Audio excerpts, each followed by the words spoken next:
Hi, I'm Camille Prescott. The company was my pitch, my plan, my name on every patent. And one morning my mother sent a text. Expect a call from our lawyer. No hello, no warning. Just silence, and Tessa was copied. As always, they didn't fire me.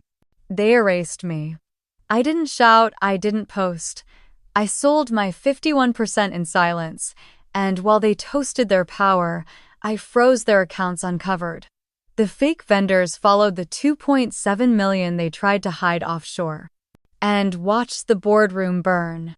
They thought I left quietly, but I took something they never saw coming, and I wasn't done. The phone buzzed once on the nightstand sharp against the quiet hum of the ceiling fan.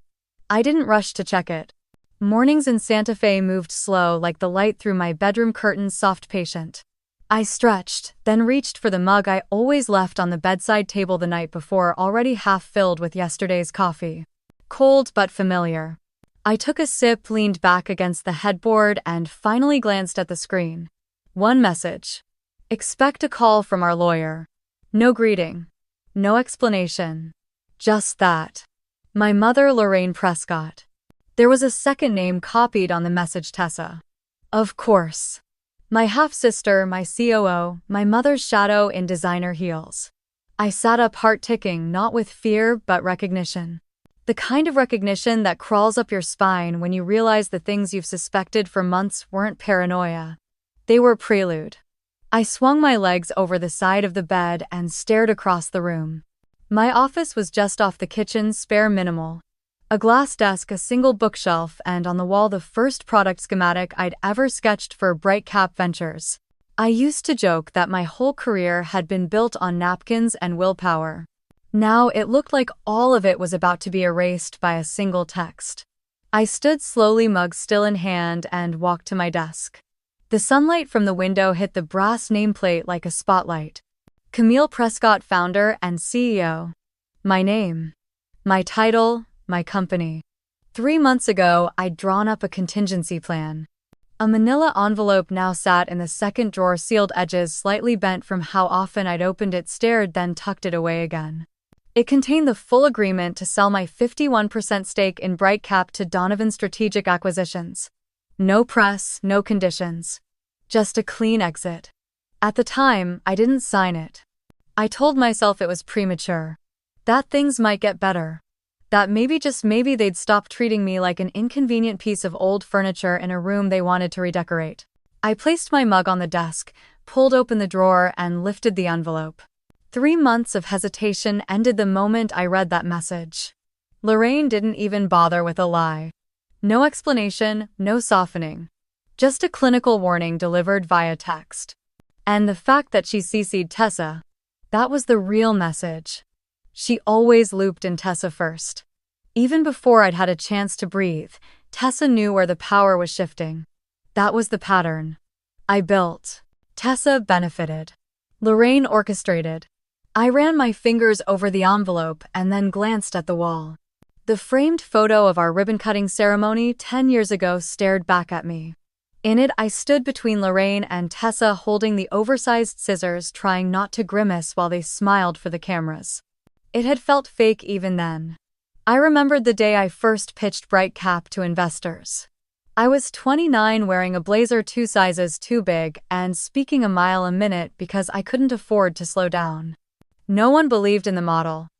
No one except me. And eventually, reluctantly, my mother, who wrote the first check when my father passed. Said she wanted to help with structure. Said she trusted my vision.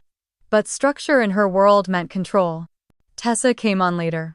Fresh out of Wharton, full of ideas she'd never tested. Lorraine asked me to let her shadow me for a while. I did. She shadowed me until I couldn't see my own reflection anymore. I sat down at the desk. My hands didn't shake. That surprised me. I unlocked my phone and read the message again. Expect a call from our lawyer.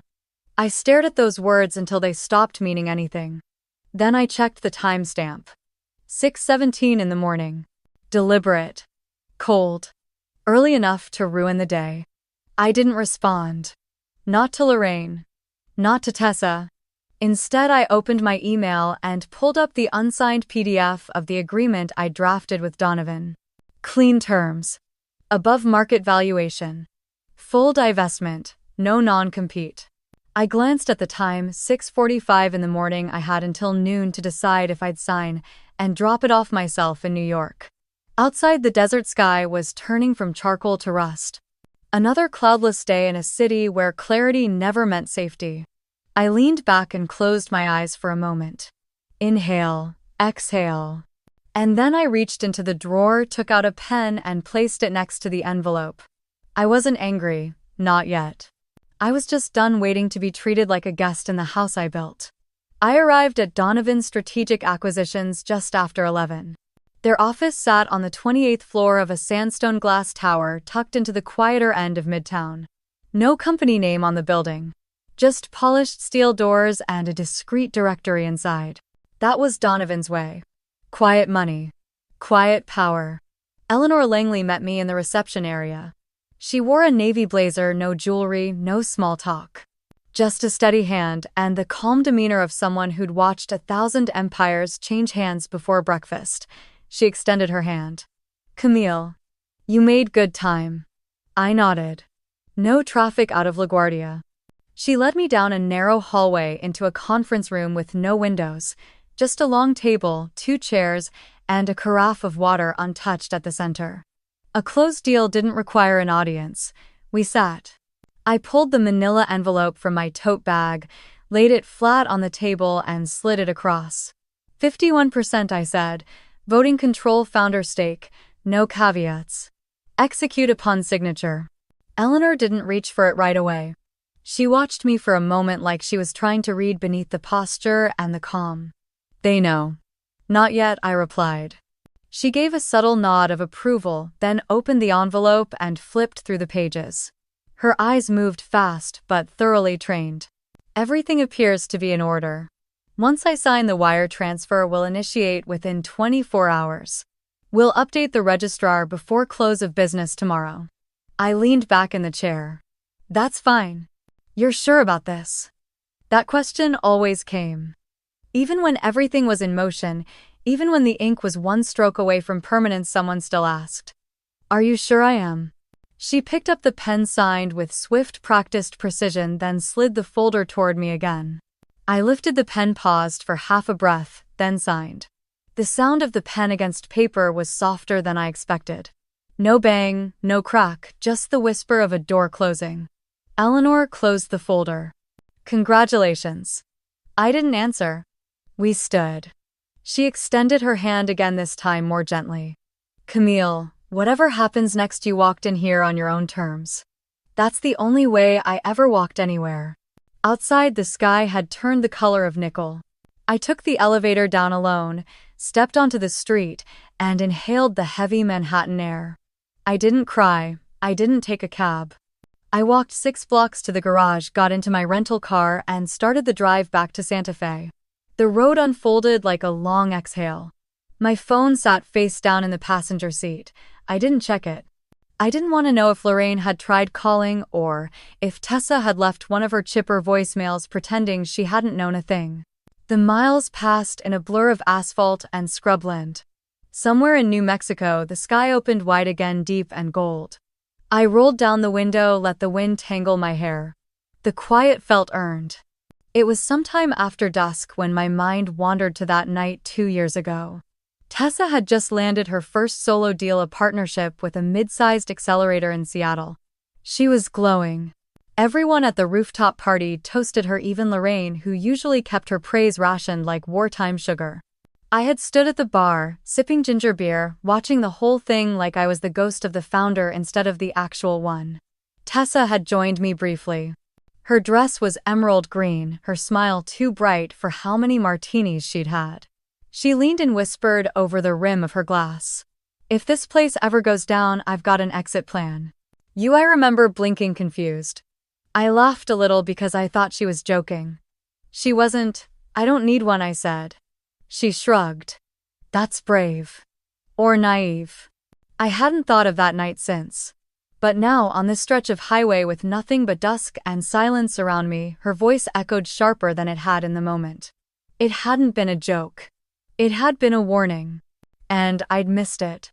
Back then, I still believed in things like loyalty. In the idea that being first meant something. That blood meant bond. That if I worked hard enough, stayed calm enough, gave enough room for everyone else to shine, they'd never turn the lights off on me. But they had. And that exit plan Tessa bragged about, I had a feeling I was going to find out exactly what it looked like soon enough. By the time I pulled into my driveway, the stars were out. My porch light blinked on automatically. The silence of the desert greeted me like a familiar friend. Inside, I dropped my bag on the floor, kicked off my shoes, and poured myself a glass of water. Then I sat at the kitchen table, folded my hands, and stared out the window at the dark horizon. They didn't see me coming. And that more than anything gave me peace. The porch light flickered once when I stepped inside, as if unsure whether to stay lit or give in to the dark. I tossed my keys into the bowl by the door and stood there for a moment still. The silence wrapped around me, familiar but different. Not emptiness, clarity. It was the kind of silence that only came after a decision too long delayed had finally been made. I peeled off my coat, poured a glass of water I wouldn't finish, and sat on the edge of the couch. My phone vibrated against the table. One buzz, then another. The screen lit up with a number I didn't recognize, New York area code. I let it ring through. A minute later it vibrated again. This time a text, FYI attempted transfer blocked, $2.7 million. Recipient Synergy Bridge Holdings, Delaware. Transfer originated internally. More to follow. Donovan Legal. The glass in my hand slipped slightly, water sloshing over the rim. I didn't move. I read the message again and again until the words pressed into the back of my eyes. Synergy Bridge Holdings. I'd seen that name once. A fleeting moment during a vendor audit I hadn't been invited to, tucked inside a spreadsheet marked vendor simplification. I'd asked about it in passing. Tessa told me it was part of a new outreach initiative. Lorraine had waved it off like it was beneath my level. I should have pushed harder. I stood, grabbed my laptop, and opened the secure Donovan client portal. The incident was already logged, transfer amount timestamp 1:12 in the morning. Eastern. Origin Brightcap internal server verified through encrypted VPN. The request had been flagged automatically thanks to the transaction freeze clause we'd built into the sale. A clause I'd insisted on. I opened the file attached to the alert. The authorization ID matched Tessa's. The request had gone out less than 12 hours after I signed the transfer of ownership. They weren't wasting time. I refreshed my email. A new message arrived at 2:07 in the morning. Camille, we're looking deeper. Multiple transfers over past fiscal year match the same pattern. All routed through shell vendors. We'll confirm source and approval chain within hours. I didn't need to wait for confirmation. I already knew. Still, I kept reading, eyes skimming lines of code and authorization logs. Words blurred into numbers. Dates. Vendor codes. Routing numbers. Each line like a fingerprint left behind by someone who never expected anyone to look this closely. I made a pot of coffee at 3 o'clock in the morning, drank it black. The bitterness cut through the weight pressing behind my eyes. I didn't sleep. I didn't want to. I needed to stay in the tension. To feel the heat of what they'd done. By 6:30 in the morning, Eleanor called. I answered on the first ring. Camille, we've confirmed 5 separate entities, all structured similarly to Synergy. Total transfers estimated at $4.3 million. The pattern spans roughly 14 months. All approved under Lorraine's admin credentials. I leaned against the kitchen counter, the granite cool beneath my palm. Let me guess, consulting services. Exactly. Same descriptions, similar payment sizes. No deliverables, no reports, no contact logs. And Tessa. There's evidence she directly routed at least 2 of the vendor setups through compliance. One of our analysts traced a shared Dropbox folder that links back to her personal assistant's old email. Of course she used someone else. She never liked fingerprints. Just instructions whispered behind closed doors. I want full copies of everything. Every invoice, every approval, every email. Already compiling. You'll have a secure folder by noon. I hesitated. One more thing. Can you verify internal access? Who had admin-level system clearance in the last 30 days? There was a pause. We pulled that already. Tessa's credentials were used at 12:41 in the morning. This morning to initiate the transfer. IP matches her home in Brooklyn. Blatant. Almost brazen. Thank you, I said, then hung up. The sun hadn't even cleared the mountains yet. I hadn't eaten. My hands trembled not from exhaustion but from fury too quiet to scream. I pulled my phone from the charger and called Ethan. He picked up groggily. "Camille, I need your help," I said. "Are your BrightCap credentials still active?" "I think so. They never removed me from the back-end access panel after I left." "Why?" "Because they tried to move money. A lot of it. Under Tessa's name. Shell company in Delaware. And Donovan's team found more. 4 million total. Maybe more." I heard him sit up. Jesus.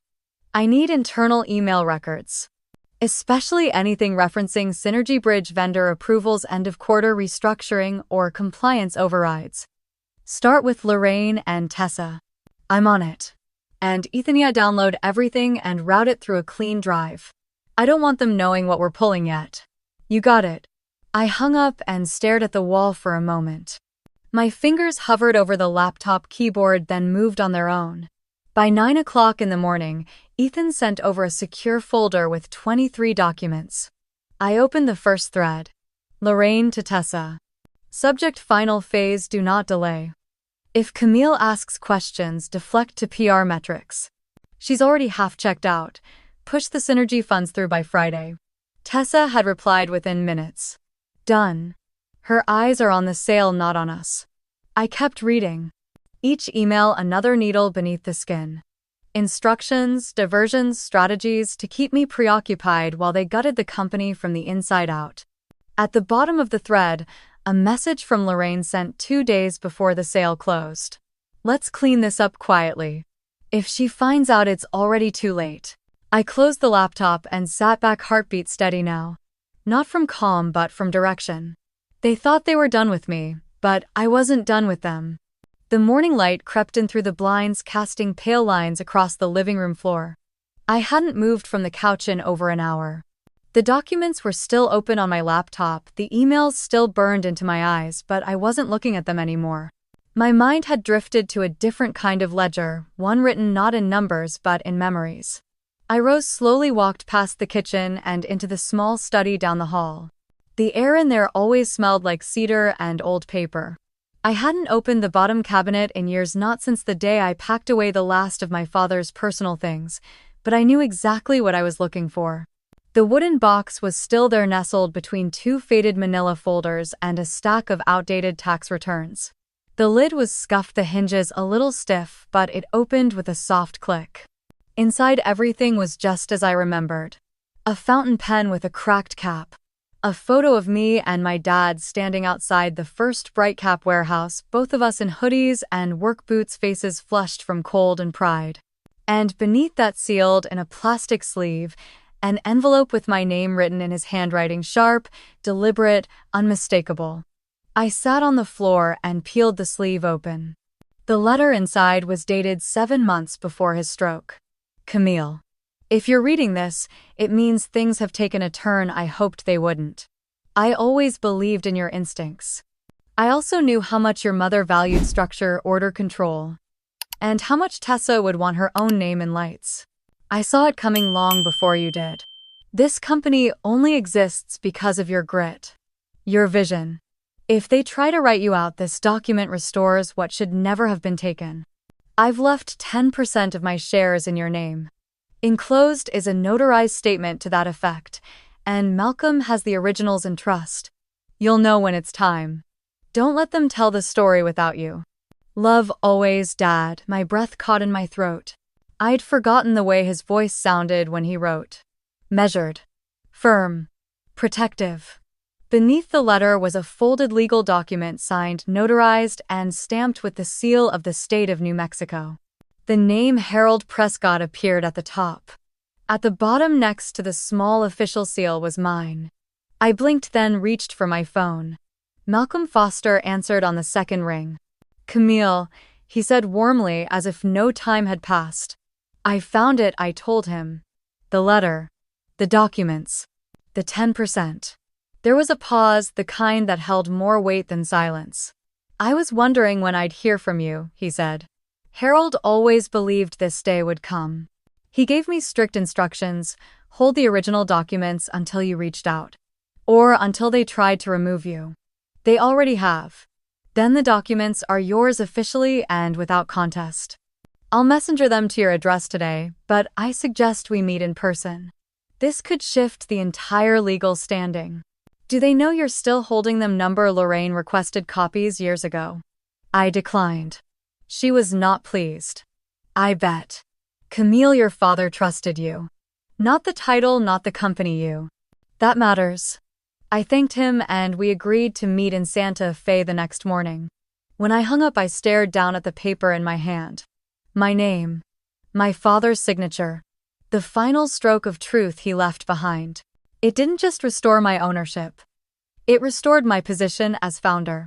Not in the PR sense, not in some ceremonial way. Legally. Irrevocably. I tucked the letter back into its sleeve and placed it carefully on my desk. The war they thought they'd already won was far from over. Later that day, I took a long walk through the arroyo behind my house. The trail was dry, sun-bleached, lined with chamisa and juniper. I let the heat sting my skin, let the wind pull my thoughts into order. I thought about the years I spent building Brightcap from scratch. The pitch meetings that went nowhere. The prototype failures. The nights I fell asleep on warehouse floors. Lorraine had come in only when the investor interest became real. And Tessa had been handed a role she never earned, all because she played the game better than I did. She smiled more. Questioned less. And now they were trying to strip me of not just ownership but origin. As if I had been a placeholder in my own story. Not anymore. When I returned home, the air in the house felt different. Lighter somehow. I poured a glass of wine, sat at my desk, and opened a new document on my laptop. Not a plan. Not a lawsuit. Just a title. Reclamation. I saved it.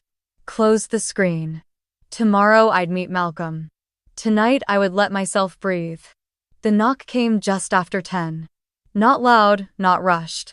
Just steady enough to be intentional. I opened the door and found Ethan standing there, hands in the pockets of his jacket, his eyes a little tired, like he'd been running through something in his head on repeat. I almost didn't come, he said quietly. I stepped aside without answering, let him in, and closed the door behind him. He didn't sit. Just stood in the middle of the living room like he didn't know whether he was welcome or just tolerated. I have to tell you something, he said. I folded my arms. Then tell me. He nodded, exhaled. A deep one. The kind you take before jumping into something you can't undo. When I first joined Brightcap, it wasn't random. Lorraine recruited me out of Stanford. I had just finished my clerkship and she said she needed someone sharp in-house, someone who could navigate the legal side quietly. Discreetly. I remember this part, I said. You told me you joined the compliance team. I just didn't know who put you there. He swallowed. She didn't want a lawyer. She wanted a watcher. Someone to keep tabs. Someone close to you. The words didn't hit all at once. They layered themselves like sediment, slowly pressing into something that was already cracking. So you spied on me, number. Not at first. I reported back on paperwork, policies, hiring decisions, nothing personal. But then I met you, and it shifted. I stopped passing things along. I started deleting her requests. You should have told me the moment we started dating. I know. I walked away from him, my arms still crossed, but tighter now. My fingers dug into my elbows like I could anchor myself in something solid. How long? He hesitated. A little too long. 6 months.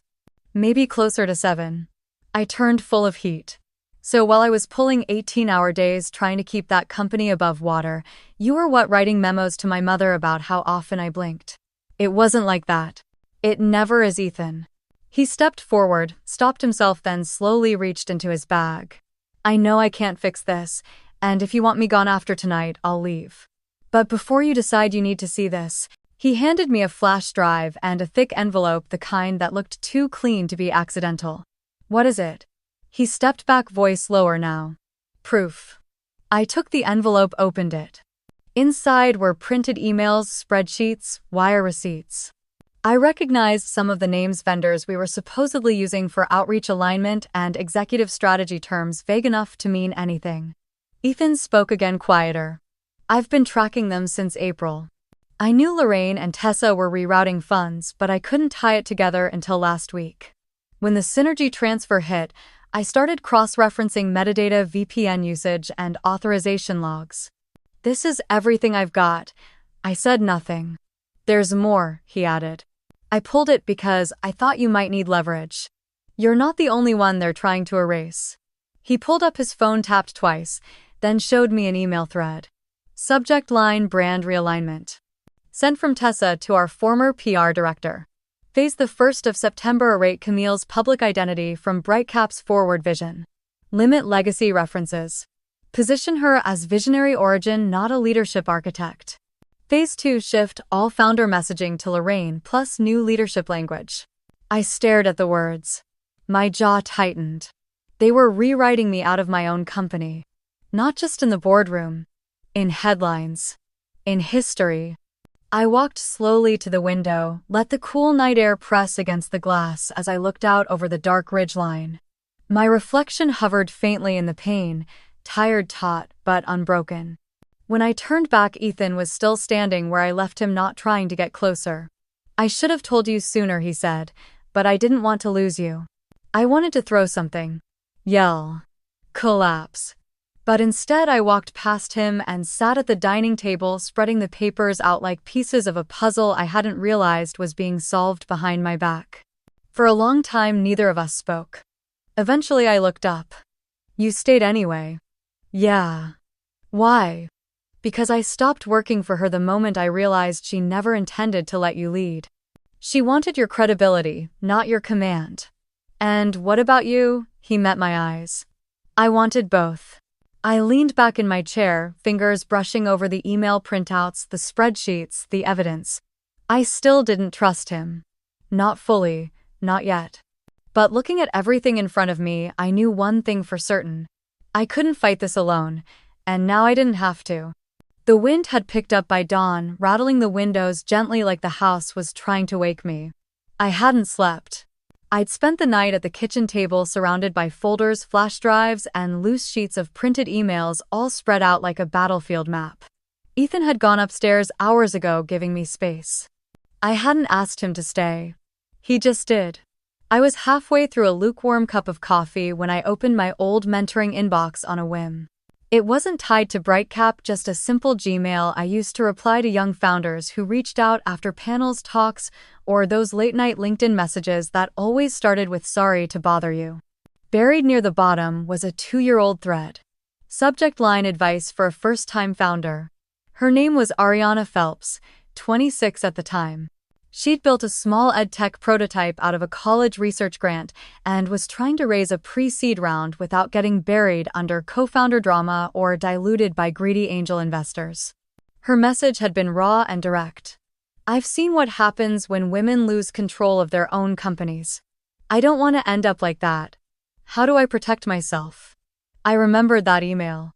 Remembered reading it on a red-eye flight from LAX after a pitch competition where a male panelist had praised my poise but questioned whether I was built for scale. My reply had been short and deliberate. Get everything in writing. Keep hard copies of your original founding documents. Lock your name into the IP and legal frameworks from day one. And never ever give away voting control even to someone you love. Now, 2 years later, I sat at my table with a folder full of evidence proving just how far my own family had gone to erase me from a company I built. My own words stared back at me from that old thread, as if mocking the distance between who I was then and who I'd become. I hit reply and typed, "You were right to be cautious. I wish I'd listened to myself as closely as you listened to me. Still fighting, still standing. And grateful for the reminder." I didn't expect a response. But sending it felt like reclaiming something. Not just my advice, but my voice. Just as I closed the tab, Ethan walked in holding a USB drive and a fresh printout. The server logs are still open. Either no one noticed I still have access, or they're too distracted trying to cover their own tracks.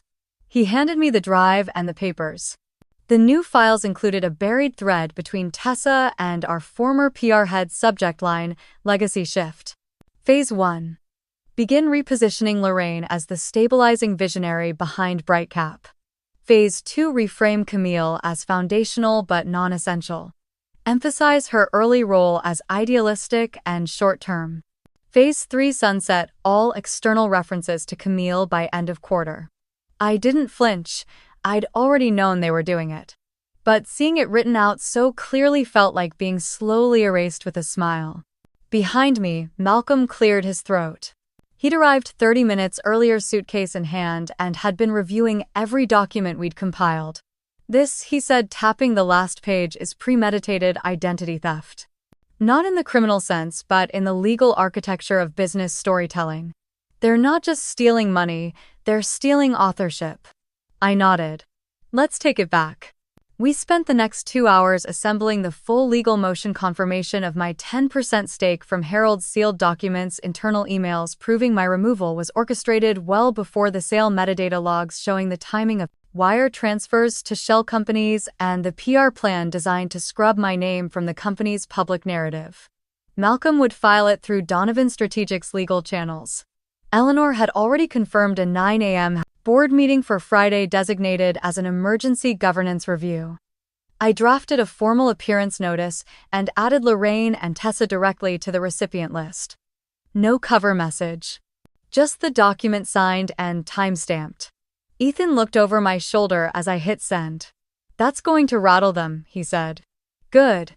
Let them know I'm not gone. I was never gone. We paused for a late lunch, barely touched, and sat mostly in silence. My nerves weren't jittery anymore. Just focused. Like standing at the edge of something I couldn't see the bottom of but had to jump into anyway. As I cleared the dishes, my phone buzzed with a new message. Subject. Still fighting too. You once told me to protect what I built. Thank you. It was from Ariana. I stood there, phone in hand, heart unexpectedly full. The people I helped were still out there, still building. Still protecting themselves with the tools I'd handed them when I still believed I had power. And maybe I'd lost track of it for a while. Maybe I'd let too much go in the name of peace, family, compromise. But not anymore. Not with Ethan beside me, not with Malcolm in my corner. Not with proof in my hand and my name still inked on the original charter. I wasn't just fighting for myself now. I was fighting for every founder who'd been written out of their own legacy. By the time the sun dipped low over the hills, the documents were signed, the motion was queued for filing, and the board had been served. I poured a glass of water, sat on the porch, and watched the horizon stretch wide and wild. Friday would come soon enough. And this time I'd have a seat at the table. The elevator doors opened with a soft chime onto the 38th floor of the Brightcap headquarters in Manhattan.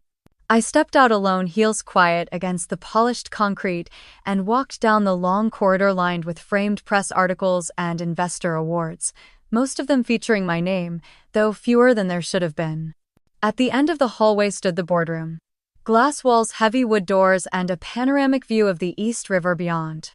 I'd sat at that table 100 times, usually at the far end, quietly fixing the things no one else wanted to touch. Today I walked in first. The room was already half full. Donovan's team stood near the head of the table. Eleanor Langley included, clipboard in hand, calm as ever. A few board members gave me tight nods. Others looked away, already uneasy. Then the door opened behind me. Lorraine entered first, her signature black blazer, perfectly pressed lips set in a line so firm it could have sliced glass. Tessa followed a step behind, dressed in a sleeveless blouse too sharp for morning. Her eyes met mine for a single moment before dropping to the floor. They hadn't expected me. They thought they'd cleared the last piece off the board. Eleanor spoke first, voice neutral and clipped. Let the record reflect that this emergency governance review was called by Donovan Strategic Acquisitions in accordance with Section 8.7 of the Oversight Clause. Present are Camille Prescott, Former CEO and current equity holder, Lorraine Prescott board chair, Tessa Vaughn chief operating officer, and the full independent board. There were no greetings. No opening jokes. Just a tension that pressed down on the room like high humidity. Eleanor stepped aside and the lead counsel, a sharp-eyed woman named Dana Calhoun, clicked the remote. The first slide lit up the screen. It started simple. A timeline of transactions, 14 months, 5 LLCs, over $4.3 million in payments categorized as consulting strategy and executive retreats. The next slide showed the breakdown. Synergy Bridge Holdings, Evergreen East Consulting, Monarch Path Advisory. All traced back to either Lorraine's or Tessa's personal accounts or to a private trust in Bermuda under a third-party financial firm. Dana kept speaking steady and clear. Each vendor listed here has no employees, no registered office, no service deliverables. Wire transfers show patterns consistent with internal misappropriation of funds and shell routing. She clicked again. Now the images shifted, screenshots of emails, timestamps, IP logs, messages between Tessa and Lorraine discussing how to time transactions so compliance wouldn't flag them. One included a direct quote from Tessa. "Camille won't notice. She's too distracted with the transition and Ethan's exit. We move now." My name on their lips like an afterthought. Like I was a ghost they thought would never return. Next slide. Invoices labeled as Team Wellness Strategy that matched receipts from a Tuscan spa resort Lorraine had visited last spring. Another for a compliance retreat hosted at a private estate in Sonoma, attended by no known employees, but billed under corporate realignment. Someone at the table made a small sound, half scoff, half disbelief. The slide after that showed account routing details. One flagged transaction listed a payment of $870,000 to a Bermuda-based holding account titled Legacy Allocation Fund. Dana paused. This transfer was initiated 3 days after Camille's equity sale. The beneficiary was a trust administered by a foreign advisor known to manage high-net-worth exits. The attached memo, written by Lorraine Prescott, was titled Discreet Liquidation Strategy. Gasps weren't common in boardrooms, but someone let one slip. The silence that followed was louder than any shout. Dana clicked to the final slide. An email enlarged on the screen. From Lorraine to a Bernard Creel, dated 2 weeks ago. Subject: contingency planning. The message was brief. We move forward with Plan B. Camille no longer has a foothold. I didn't look at Lorraine. I didn't have to. I could hear her breathing shift faster, more shallow. Tessa, on the other hand, stared down at the table, her knuckles white against the edge of the armrest. Her shoulders were rigid, but her posture was beginning to crumble. She hadn't spoken once. Eleanor stepped forward again. At this time we will enter witness review and formal response. But before that, Miss Prescott, you are acknowledged as founding partner and legal beneficiary of a 10% ownership stake as per hectare rolled Prescott's notarized transfer. My name felt different this time, not a placeholder. A presence. I didn't rise. I didn't gesture. I simply sat there, silent, composed, unblinking, while the mountain of evidence laid bare everything they thought they had hidden. They had written the narrative. But I had brought the receipts. The morning air was brittle with late October chill when I stepped onto my porch. My breath fogged in front of me as I wrapped my sweater tighter around my ribs. The sky was dull gray, like it hadn't made up its mind about rain yet. I hadn't slept much, but it didn't matter. What I felt wasn't exhaustion, it was the quiet thrum of clarity. The kind that came after you stopped hiding. Inside, Ethan was already at the counter, 2 mugs of coffee ready. He didn't say anything when I took one. Just nodded toward the tablet propped open on the breakfast bar. You're going to want to see this. The headline stretched across the homepage of Business Chronicle in bold, immaculate type: Founding Partner Steps Down Amid Leadership Transition.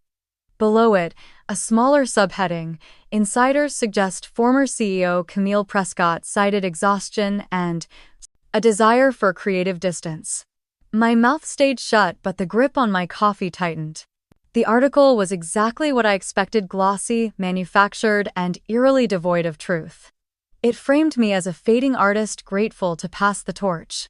It even quoted an anonymous board member who praised my visionary input in the early days while applauding Brightcap's new direction under a next-generation leadership lens. Tessa's fingerprints were all over it. "They think this will stick," Ethan muttered. "That a clean, graceful narrative will calm the market." I didn't respond right away. I read the whole thing slowly, even the lines designed to cut soft but deep. I finished the coffee. Then I walked over to my laptop, opened my browser, and logged into LinkedIn. I stared at the blank post window for a long moment. Then I began to type. I didn't step down. I was removed. Quietly. Strategically. Without conversation or consent. I paused, fingers hovering, then continued. But I will not pretend. Not for their comfort. Not for their optics. I will not let legacy be rewritten by those who inherited, not built. I founded Brightcap Ventures with nothing but a borrowed desk and my father's blueprints. I worked every line of code, hired every early employee. I stayed when others doubted. I gave more than anyone asked. And when the company no longer needed my labor, they no longer needed me. But you cannot erase what was built in truth. You cannot delete the nights spent soldering prototypes or chasing first funding at kitchen tables. You cannot erase memory. And you cannot silence truth. I ended with 3 final lines. I am not leaving quietly. I am not ashamed. And I am not alone. I reread the post twice. I didn't add a caption. No dramatic photos. No formal tone. Just me. Just facts. Then I hit post. What happened next was slow, then fast. The first few likes came from former interns' quiet nods of support. Then came the engineers, the original product team, the vendor coordinator who once shared granola bars with me during a 16-hour hackathon. Comments flooded in stories I hadn't heard in years. She fought for better parental leave when no one else did. Camille approved my hire when HR hesitated. She believed in a product that the board called too niche. It ended up saving us in year 2. By midday, the story had moved beyond me. Former colleagues reposted with their own memories. A UX designer recalled how I sat beside her through a failed launch to help rewrite every line of user flow. A marketing intern wrote about how I gave her a full-time offer before she even graduated. Then Ariana reshared the post. The founder I once mentored added only a few words of her own. She told me to guard what I built. Today, she reminded us how. The momentum grew like a wave. Not manufactured. Not polished. Just real people who remembered who I was before the headlines. By early afternoon, my inbox was full of messages from journalists asking for interviews.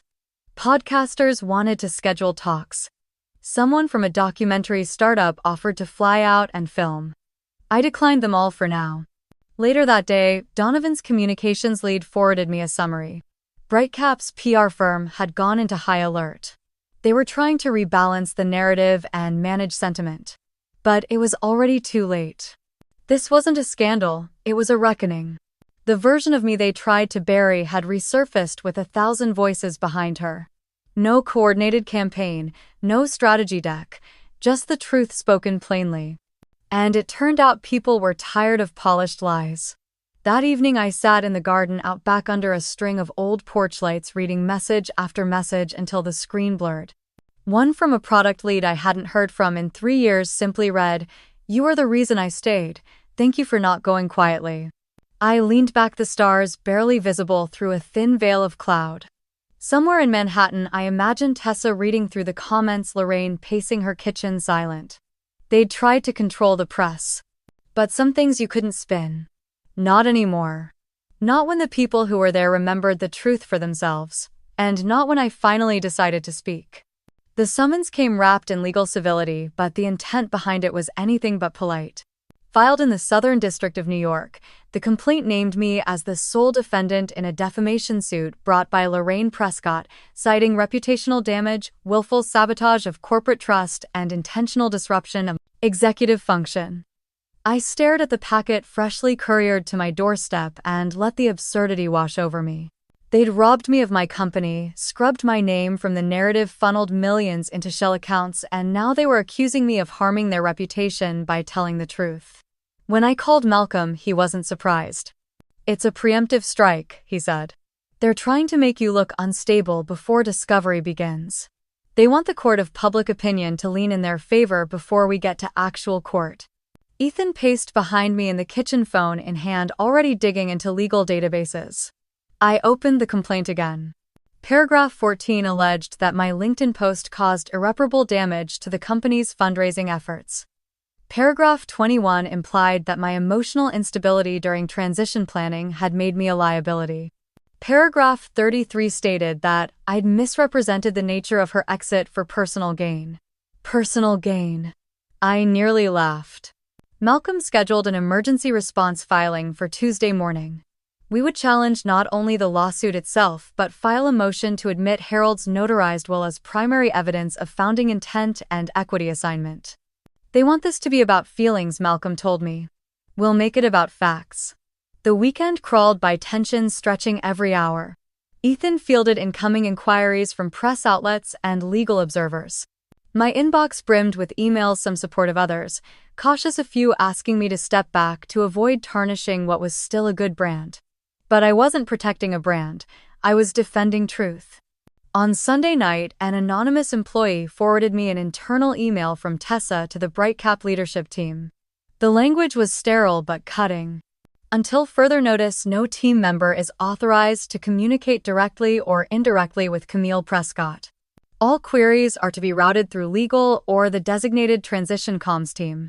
At the bottom, it added a soft footnote. "We appreciate your cooperation as we navigate this sensitive moment." Sensitive moment. As if my removal and public smearing were part of some graceful, inevitable handoff. By Tuesday morning, we were in federal court. The courtroom wasn't packed, but the atmosphere was charged. Lorraine sat across the aisle draped in a deep green jacket, flanked by counsel. Tessa was beside her, typing furiously into her phone, barely looking up. I entered with Malcolm and Ethan. My palms were dry, my back straight. The presiding judge was a woman in her late 60s with piercing gray eyes and a reputation for slicing through theatrics. I'd read her rulings the night before.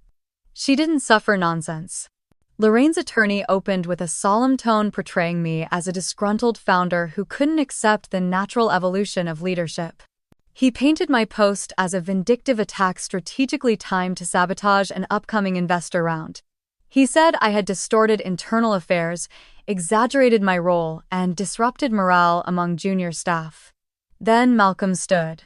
"Your Honor, we ask to admit into the record the last will and testament of Mr. Harold Prescott, notarized and certified 5 months prior to his passing. In this document, he explicitly names Camille Prescott as co-founder and principal inheritor of Brightcap Ventures' equity and voting rights." The judge accepted it with barely a flicker. "We also submit evidence of coordinated internal communications predating Camille's removal by at least 3 weeks, including strategic directives to erase her from all public and internal references before any formal vote occurred." Malcolm handed over Ethan's compiled packet, metadata-stamped emails, internal strategy docs, and a recorded conversation between 2 board members joking about keeping Camille out of the loop until it's too late. The judge read silently for several minutes. The room was quiet, the air tight, then she spoke. "Given the gravity of this evidence and the implications for internal governance, I am ordering an immediate third-party audit of Brightcap Ventures board procedures, including but not limited to conflict of interest disclosures, asset transfer records, and PR coordination documents." She paused, then looked directly at Lorraine and Tessa. "Furthermore, I am placing a temporary freeze on all personal asset movement involving Miss Lorraine Prescott and Miss Tessa Vaughn, effective immediately, pending review." A rustle went through the room like a sudden wind. Lorraine's jaw clenched. Tessa dropped her phone. Malcolm nodded once, then sat beside me. "You did good," he whispered. I didn't respond. I didn't smile. When the hearing adjourned, I left without speaking to press. Ethan shielded me from cameras. Malcolm answered only with a brief statement. "Our team looks forward to full transparency." Outside the courthouse, I stood still under a slate sky. For the first time in weeks, I felt no need to run ahead, no panic to explain myself. Everything that needed saying was now part of the public record. They had tried to bury me in silence. I'd answered with the law. And now the court would speak louder than any headline ever could. The courtroom buzzed with the low hum of anticipation, the kind that crawled beneath the skin. Every seat was filled, even the corners lined with junior associates and curious reporters. This wasn't just a corporate dispute anymore. This had become a symbol of something larger, of power, legacy, and the quiet ways people like me are written out of their own stories. I sat beside Malcolm, palms resting flat on the cool table, breath steady. Across from me, Lorraine wore a white silk blouse like armor, her posture unyielding. Tessa sat next to her in an uncharacteristically muted blazer, eyes fixed on the polished table surface as if the right reflection might offer an escape route. When the judge entered, the room shifted instantly. Everyone rose, then settled into place. The bailiff called the court to order, and we began. First, testimony. The legal back and forth felt procedural at first. Corporate auditors, financial analysts, board members all laid out the mechanics of the fraud, how funds were misclassified, how consulting contracts were fabricated, how offshore trusts had been opened under aliases. Then they called me. I rose slowly and walked to the witness stand. The oath was simple. My voice didn't shake. I spoke of the early days of Harold and the garage workshop, of ramen-fueled planning sessions, of late nights rewriting pitch decks. I spoke of hiring the first 5 employees with my own credit line, of holding investor calls while building prototypes with blistered hands. I told them how Lorraine joined, offering structure that slowly turned into silence. How Tessa shadowed me, then gradually stepped into rooms I'd been locked out of. I told the truth. All of it. Then they called the surprise witness. His name was James Kincaid. He had worked in Lorraine's legal office for 4 years, a quiet man with a clean-cut suit and the nervous energy of someone not used to the spotlight. He looked at the judge, then at me, then back at Lorraine. Camille Prescott didn't just co-found Brightcap, he said. She kept it alive. Every time the firm faced collapse, when Series A fell through, when supply chains froze, she found a way. I watched them strip her out of documents, one line at a time. And I stayed silent. But not anymore. The words landed like stone. Lorraine didn't move. Tessa turned her head away, jaw set. The judge nodded once and dismissed him. Then she asked if either side had additional material. Malcolm stood. We rest, Your Honor. So did Lorraine's team. The judge took a long pause, then signaled for the clerk. She flipped through the file in front of her. The room held its breath. This court, she said, finds that Camille Prescott is to be legally reinstated as co-founder of Brightcap Ventures. My hands stayed folded, but my heart pressed hard against my ribs. The judge continued. The will of Harold Prescott is hereby validated and enforced. Camille Prescott's 10% equity stake is to be restored retroactive to the original date of transfer. Any revenue withheld during that time must be reconciled within 30 days. I closed my eyes for one breath. The ruling went on. Further, this court finds that Lorraine Prescott and Tessa Vaughn did knowingly engage in coordinated financial misconduct, including unauthorized asset transfers and fraudulent reporting. As such, their personal assets will be subject to restitution in the amount of $2,700,000. Gasps filled the room now, real ones. Not even subtle. The judge wasn't finished. Effective immediately, Lorraine Prescott and Tessa Vaughn are barred from holding any executive or financial decision-making positions in any registered investment firm or capital venture entity within the United States. I didn't look at them, not out of spite, just because I didn't need to anymore. The gavel came down like punctuation. Court adjourned. People stood, some slow, some stunned. Reporters whispered into phones. I rose quietly, my chair legs barely making a sound. Outside, the courthouse cameras swarmed, but I didn't stop.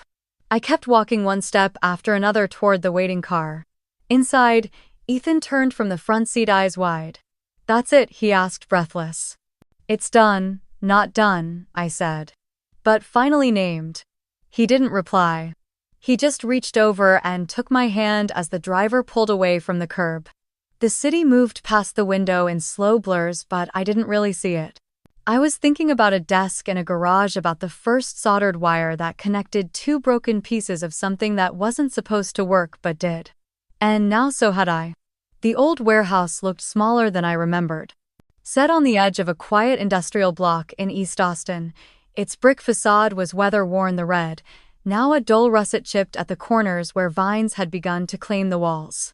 The steel roll-up door groaned when I pulled it halfway open, dust scattering like ash into the sunbeams that filtered through the high windows. I hadn't been back in years. Not since my father passed. Not since we boxed up our prototypes and moved operations into sleek glass offices and pitch-perfect boardrooms. But this was where it started. I stepped inside, the familiar echo of my own footsteps greeting me. My boots stirred a layer of dust across the concrete floor, but beneath it I could still see faint outlines drawn in thick black marker boxes, arrows, notes in my father's sharp handwriting. This was our first blueprint. A map of funding flows scribbled onto the wall in permanent ink because we couldn't afford whiteboards back then. Just concrete willpower and late-night coffee. I walked along the wall slowly, fingers grazing the uneven texture. This was the place where Harold Prescott first showed me how a line of code could change someone's access to capital. Where we soldered motherboards on folding tables and built demo decks under flickering lights. The startup kits felt primitive now, wires held in place with painter's tape, a repurposed UPS battery for backup, but at the time it had been everything. A soft knock echoed from the open door behind me. I turned. Ariana stood there in jeans and a windbreaker, her hair tied up, a canvas tote slung over one shoulder. She hesitated just inside the threshold, taking in the space. "Is this it?" she asked quietly. I nodded and reached into my coat pocket, pulling out the small ring of keys I had carried in the bottom of my drawer for years. I held them out to her, the rusted brass glinting in the light. "It's yours now. Just remember, it's not a museum. It's a launch pad." Her fingers closed around the keys slowly, reverently. "Camille, I don't know what to say." "Don't say anything. Just build something worth fighting for." We stood there for a moment, the quiet stretching between us like a thread that spanned generations of women daring to stay in the rooms they'd been asked to leave. She walked forward, her boots making that same soft echo as mine had. "I remember what you said," Ariana whispered. "About keeping everything in your own name. Not just contracts, vision too." I smiled, but there was something behind it. Something like ache. It took me too long to learn that. But I hope you don't make the same mistake. We made our way to the far end of the warehouse, where a broken filing cabinet still leaned against the wall, half its drawers rusted shut. Ariana pulled out her notebook and sat cross-legged on the floor, flipping open a page filled with hand-sketched interface ideas and product flowcharts. Watching her reminded me of myself years ago, back when I thought control was selfish and silence was strength. I turned away and walked back to the wall, placing my hand on the diagram that mapped our first product lifecycle. My dad had drawn it on a Friday night, hands shaking from too much caffeine, eyes shining, as he explained the logic of user onboarding and cash accessibility. Back then, I didn't care about market share or valuations. I just wanted to build something that mattered. Something that helped people. I pressed my palm flat against the concrete. I didn't quit, Dad. I stayed even when they tried to erase me. And I'm still here. A breeze caught the corner of an old tarp near the window, fluttering dust into golden shafts of light. Outside, cars passed by, unaware of the history held inside these walls. Ariana looked up from her notes. "You're not staying in the city, number. My story's not here anymore. But yours might be." She gave a small nod, the weight of it understood without explanation. I reached into my bag one last time and pulled out a framed photo. It was me and Harold, taken the day we signed our first prototype patent. We were laughing, cheeks smudged with dirt, standing in front of this very door. I set it gently on the shelf by the window. Let the next chapter start here, not with vengeance, not even with closure, but with legacy, real legacy, the kind no one can vote you out of. The door opened with a creak that echoed into stillness. No plaque, no receptionist. Just a plain room with bare white walls and a faint smell of fresh paint. One long table sat in the center, empty except for a notebook and a ceramic mug someone had left behind, probably from whoever painted the trim. Ethan stepped in first, glancing around with a quiet kind of curiosity. "This it?" he asked. I nodded, stepping past him into the space. My boots tapped lightly on the hardwood floor, each sound sharp in the quiet. "It doesn't look like much now," I said. "But it will." He set his bag down, then turned to face me. There was no skepticism in his expression, only patience. Support. He had stood beside me in courtrooms and conference rooms. This, in comparison, was sacred ground. I pulled out the keys I'd gotten the day before and dropped them into a drawer on the side cabinet. I wouldn't be locking anything anymore. No more secrets. No more vaults. From my backpack, I took out the envelope I'd carried across every flight, every courtroom, Harold's original share certificate, now stamped and legally recorded. I laid it on the desk with quiet finality. Next to it, I placed a single sheet of paper with the title written in bold: First Light Fund Founding Charter. The concept had kept me awake for nights on end. A startup incubator and investment firm designed not for trend chasers or quick-turn unicorn hunters, but for women like Ariana. Women like me. Founders who were technical and tired, who knew what it meant to sign NDAs they never wanted, sit through meetings where their own title was forgotten. Women who built and were erased. No family influence, no shadow boards. No patriarchal advisors with firm handshakes, and no listening skills. Just capital equity protection and something most women never got at the beginning of their careers: exit plans they designed for themselves. Ethan pulled up a chair beside me as I opened my laptop and began typing. Proposal 1. Pre-seed evaluation criteria: prioritizing founders with existing MVP, clear mission alignment, and lack of institutional access. Advisory board structure to be composed entirely of founders, not financiers. I typed steadily, not stopping until 3 full pages had formed. "What's your mission statement?" Ethan asked. I paused, fingers still hovering over the keyboard. "It's not about mission this time, it's about a mirror.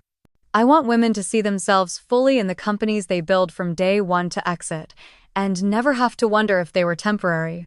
He nodded slowly, taking it in. I opened a new tab and began building a pitch deck, not for investors, but for myself. To remind me who I was doing this for. I pasted images of the old warehouse.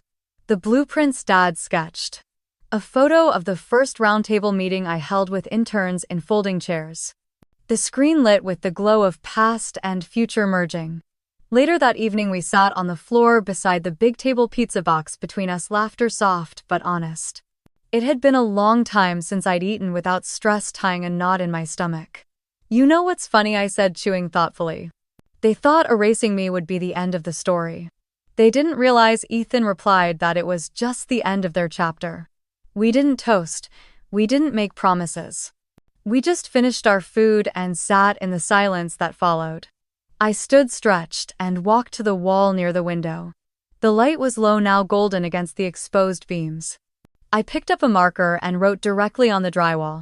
"This is not the comeback. This is the beginning."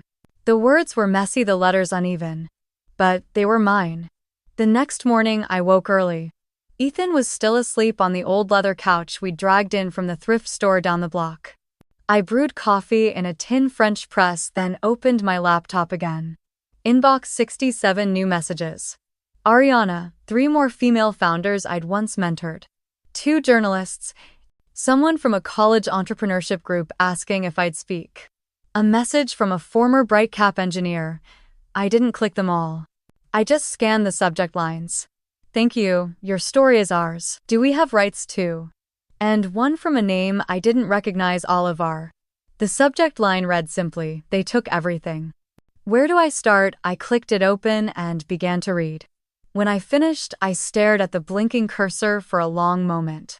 Then I opened my own social page and began to type. We all build something, an idea, a team, a dream, only to watch it be questioned, stolen, or stripped of our name. Some of us get written out quietly. Others are told to be grateful for the scraps. But here's what I've learned. No one can take your voice unless you hand it to them. And if you've been erased, if you've ever seen your name disappear from something you gave your soul to, I want to hear from you. Tell me your story. I read every one. Then I hit post, and I waited. Not for validation. not for revenge. Just for the next voice to rise.